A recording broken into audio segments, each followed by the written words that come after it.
আগবঢ়াইছোঁ এটি বিশেষ অনুষ্ঠান আমাৰ প্ৰাণৰ ভূপেন হাজৰিকা। এই অনুষ্ঠানটিৰ পৰিকল্পনা, পৰিৱেশন আৰু প্ৰযোজনা ঋতুপৰ্ণ দাসৰ। আমাৰ প্ৰাণৰ ভূপেন হাজৰিকা।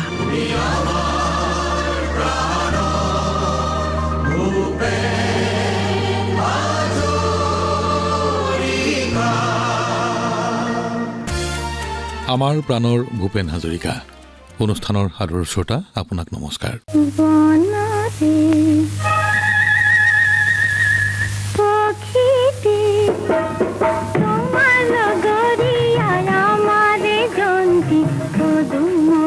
ভয়াৱহ আৰ্থিক সংকটৰ সময়তো শকুন্তলা নামৰ ছবিখন নিৰ্মাণ কৰিবলৈ ভূপেন হাজৰিকাই মন মেলিছিল।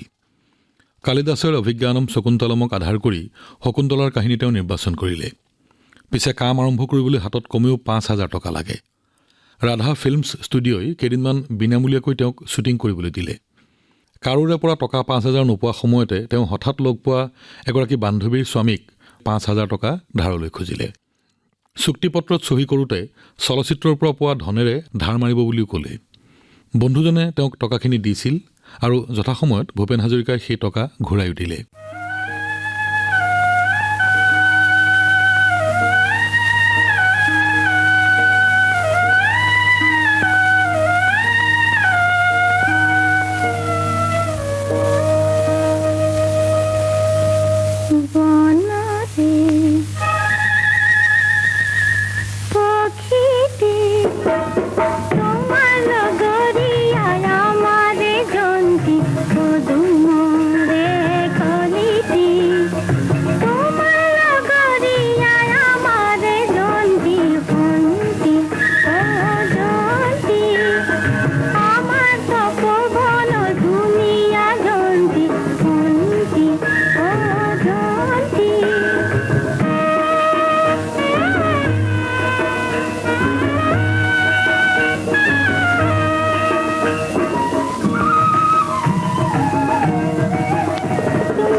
এই চিনেমাখনৰ শকুন্তলা চৰিত্ৰটিত অভিনয়ৰ বাবে নায়িকা বিচাৰি ভূপেন হাজৰিকা বিপদত পৰিছিল।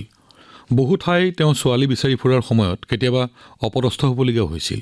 শেষত চন্দ্ৰফুকনে কোৱা মতে নগাঁৱত স্কুলৰ পৰা উভতি অহা ছোৱালী এজনী চাবলৈ তেওঁ বাটত ৰৈ আছিল। ইয়াৰ পাছতে ভূপেন হাজৰিকা ছোৱালীজনীৰ ঘৰলৈ পানী খাবলৈ বুলি গ'ল। মাক দেউতাকে তেওঁক যথেষ্ট আপ্যায়ন কৰিলে, কিন্তু ছোৱালীজনী লাজতে নলাল। তেওঁ বিমুখ হ'ল।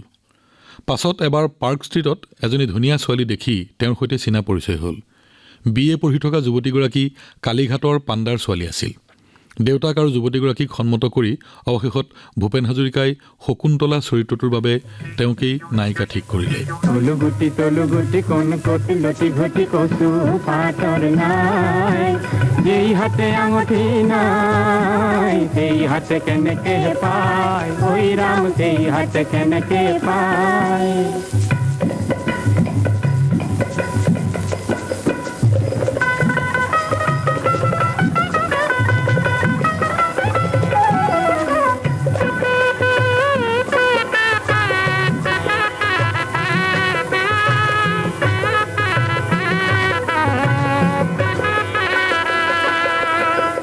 পুহিছে নিপুঠি শীতলৰে কলঠি লগত শাক নখানাই, কি ক'ত বিচাৰি গৈ কোনে হাবাতুৰি খায়, ঐ ৰাম কোনে হাবাতুৰি খায়।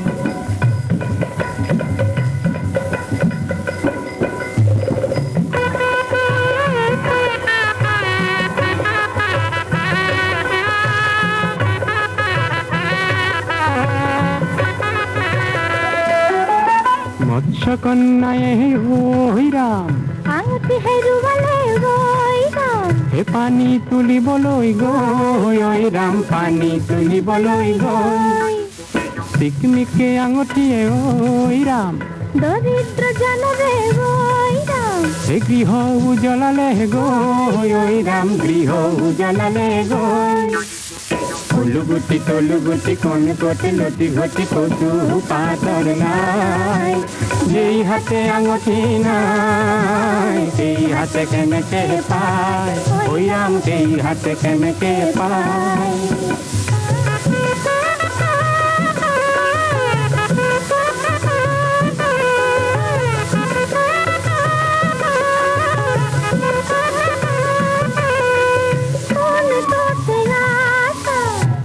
সোণৰে সদাগৰ সোণৰে সদাগৰ, দৰদাম কৰা শিকাই দৰদাম কৰা শিকাই। সোণাৰী খালতে বহি কিলৰে পাততে ঘঁহি সোণৰে আঙুঠি কিনা নেপাবা দুনাই। তলুগুটি কোন কোটি লটি ঘটি কচু পাতৰ নাই, যেই হাতে আঙুঠি নাই সেই হাতে কেনেকে পায়, ঐ ৰাম সেই হাতে কেনেকে পায়। অসমত শকুন্তলাৰ বাবে ভূপেন হাজৰিকাক কোনো ছোৱালী নিদিলে, কিন্তু ইমানবোৰ প্ৰত্যাহ্বানৰ মাজতো তেওঁ এটা অভিনৱ পদক্ষেপ ল'লে। ছবিখন তেওঁ আংশিক ৰঙীন হিচাপে নিৰ্মাণ কৰিলে। প্ৰথমবাৰৰ বাবে অসমীয়া ছবিয়ে ৰঙীন ৰূপ লাভ কৰিলে। 1961 চনত শকুন্তলা ওলাল। তেওঁৰ ইমান পৰিশ্ৰম হ'ল যে এখন ইজি চেয়াৰত বহি শুই শুই তেওঁ শকুন্তলা পৰিচালনা কৰিছিল, কাৰণ তেওঁৰ শৰীৰ এক প্ৰকাৰ ভাগি পৰিছিল।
वाली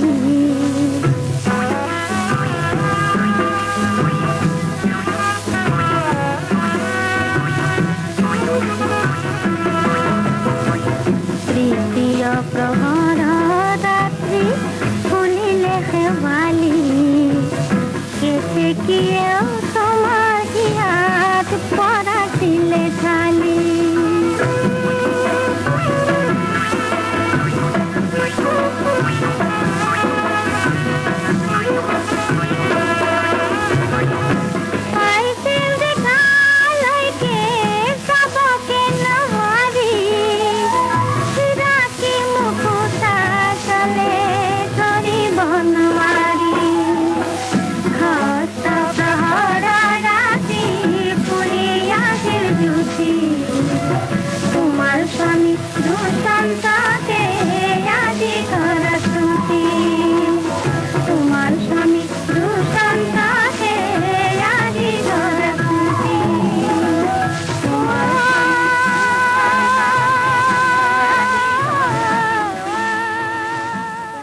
শকুন্তলা চিনেমাই দৰ্শকৰ মৰম পালে ৰাষ্ট্ৰীয় প্ৰেক্ষাপটত ছবিখনে গুৰুত্ব পালে ছবিখনত দৃশ্যন্ত হৈছিল পবিত্ৰ বৰ্ষাকতী শকুন্তলা হৈছিল নৱাগতা অনিতা আৰু প্ৰিয়ম্বদাৰ চৰিত্ৰত আছিল ইভা আছাও এই ছবিৰ নৃত্য পৰিচালনা কৰিছিল প্ৰিয়ম হাজৰিকাই শকুন্তলা চিনেমাই ভূপেন হাজৰিকাক আৰ্থিকভাৱে কিছু সকাহ দিছিল শকুন্তলাই পৰিচালক চিত্ৰনাট্যকাৰ সংগীত পৰিচালক গায়ক গীতিকাৰ সুৰকাৰ ভূপেন হাজৰিকাক মান আৰু আৰ্থিক সকাহ দুয়োটাই দিব পাৰিছিল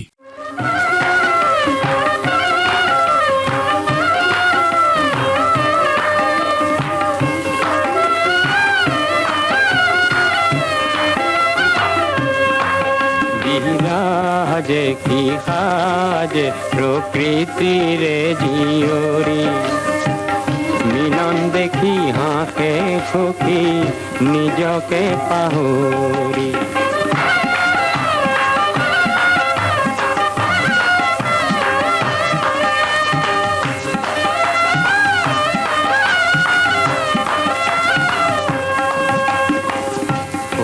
তাপ নিরানন্দর আজি পরিলন্ত রঙে রঙে ভরিলা যে মনরে দিগন্ত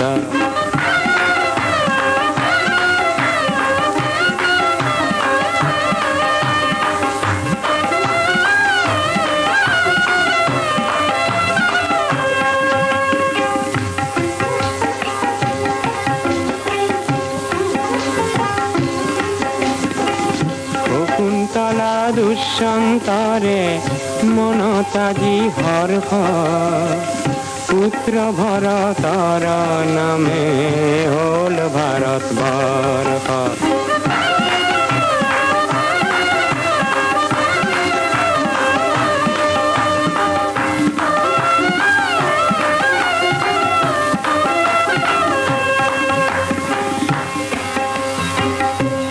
समाप्तमिदम् अभिज्ञान शकुन्तलं नाम नाटकम्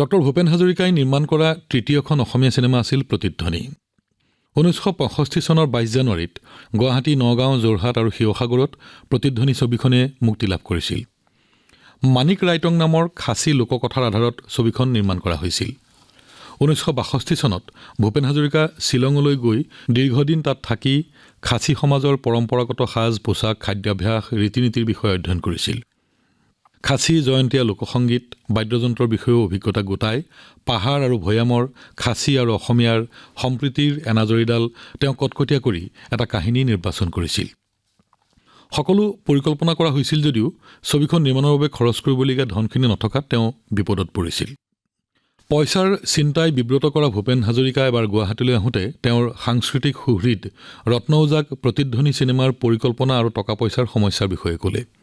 ৰত্ন ওজাই একান্ত মনে কথাখিনি শুনি উঠি এটা উপায় দিলে যে তেওঁৰ অমৃত কণ্ঠৰে সংগীতানুষ্ঠান কৰিব লাগে।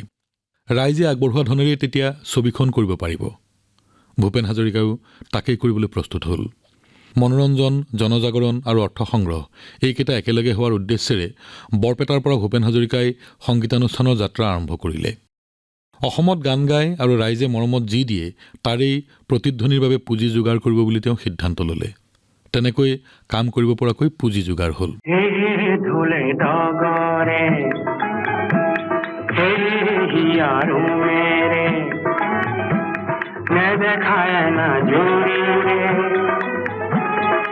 বান্ধো আমি পাহাড় শিখৰৰে মহান চিয়েমক হে চেৰাপুঞ্জীৰে হে ভিজা আকাশৰে উদাৰ মেঘে যেনে ধৰে সাৱতি ধৰে বাৰিষাৰ ৰূপেৰে আমাৰ লুইতক হে ঢোলে ডগৰে।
আমাৰো আহত গছ সেই বদনিয়া বাজনে পাহাৰ ভৈয়ামতে বাজনে পাহাৰ ভৈয়ামতে আৰু দিনিশা ধাৰে একেই জোনাক ৰঙা পাহাৰৰে মাটি কাটি খাচী কৃষকে খাতে দিনে ৰাতি ভৈয়ামৰো খেতিৰ হেজাৰ ৰং মনে ভৈয়ামৰো খেতিৰ হেজাৰ ৰং মনে আঁকুৱালি ধৰিছে সেই কৃষকক সেই ঢোলে ডগৰে।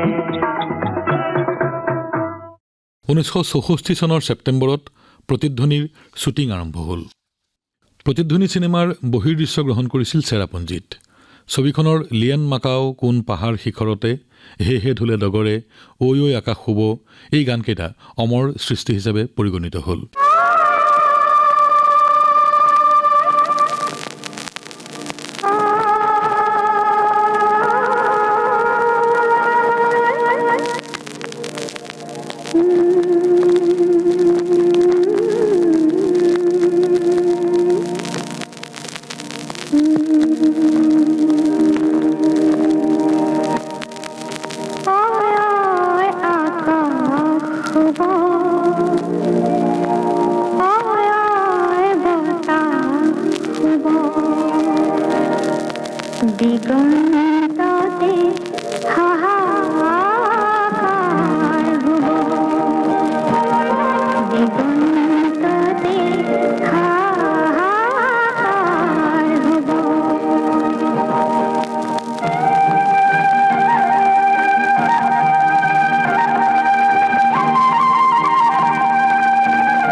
ছবিখনে 1966 চনত ৰাষ্ট্ৰপতিৰ পদক লাভ কৰে। ফ্ৰান্সৰ আন্তৰ্জাতিক চলচ্চিত্ৰ মহোৎসৱলৈও ছবিখন আমন্ত্ৰিত হয়। পাছত ছবিখন কা চাৰাতি নামেৰে খাচী ভাষালৈও ডাব কৰা হয়। প্ৰতিধ্বনিৰ প্ৰযোজনা, পৰিচালনা আৰু সংগীত আছিল ভূপেন হাজৰিকাৰ।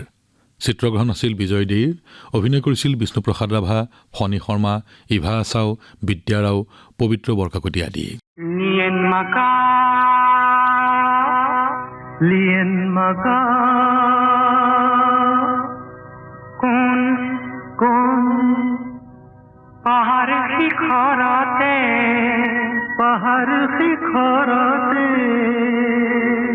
বাট চাইছা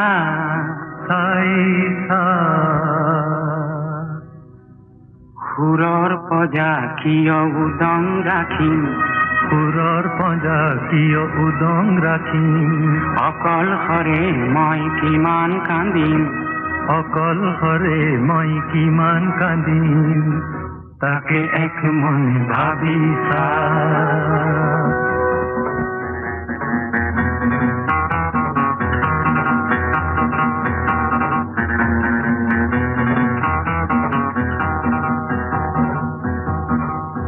চুলিতাৰি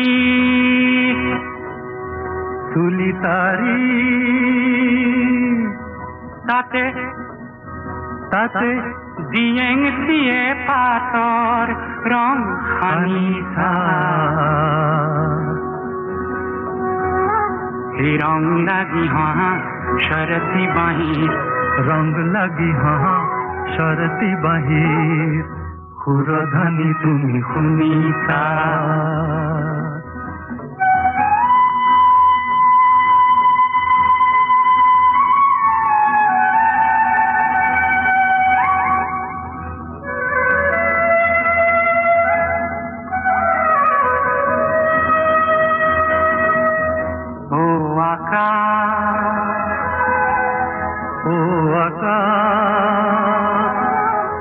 মোৰ লগৰিক তুমি জানো দেখিছা তেওঁৰ যেন সেম খনি বিজুলিৰে বোৱা ৰঙা উঠ জুৰি মোৰে পলোৱা যেন সেম খনি বিজুলিৰে বোৱা ৰঙা উঠ জুৰি মোৰে বলোৱা তুমি জানো মন কৰিছা।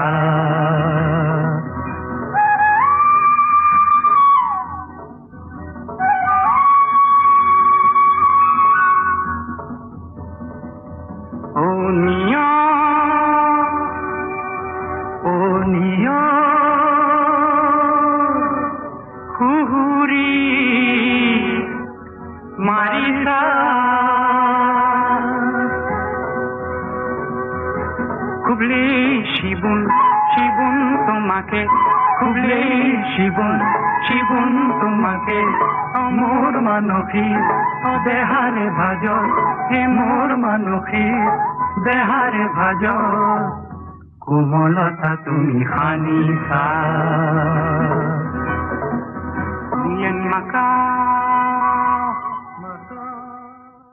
আদৰৰ শ্ৰোতা, আজিৰ আমাৰ প্ৰাণৰ ভূপেন হাজৰিকাও ইমানতে সামৰিবৰ সময় হ'ল। আমাৰ আজিৰ এই খণ্ডটিত সন্নিৱিষ্ট তথ্য অনুৰাধা শৰ্মা পূজাৰীয়ে লিখা ভাৰত ৰত্ন ভূপেন হাজৰিকা গীতৰ চিত্ৰকৰ সুৰৰ ভাস্কৰ এই গ্ৰন্থখনিৰ আধাৰত আগবঢ়োৱা হ'ল। আমাৰ এই অনুষ্ঠানৰ শীৰ্ষ গীতিৰ কথা আৰু সুৰ ৰসানন্দ গগৈৰ, সংগীত উৎপল বৰাৰ। আজিলৈ বিদায় লৈছোঁ। অহা খণ্ডত পুনৰ লগ পাম। নমস্কাৰ।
আমাৰ প্ৰাণৰ ভূপেন হাজৰিকা।